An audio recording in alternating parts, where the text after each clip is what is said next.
Good morning, good health mga idol. Para sa kasayuran sa tanan, mga idol. Kung hilig mo aning bulaka dol, kadidol. Ayaw na lang mo og tanom na sa balay dol.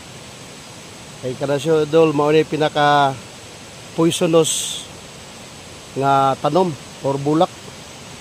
Kung hilig mo ani dol, kuhaan na lang na siyang balay dol kay delikado kay dol. Naamoy mga bata, naamoy mga hayop, delikado na siya. Pinaka-poisonous na siya nga tanom or sagbot. Ano siya Kadang ka rin dol Kita nyo dagay ka dol. Delikado ka rin siya dol. Pinaka-poisonous siya dol. Labi na imong masamaran, imuhang potlon, makasimhot ka sa iyahang baho ani dol. Masupukit ka dol. Magsikag ubo-ubo.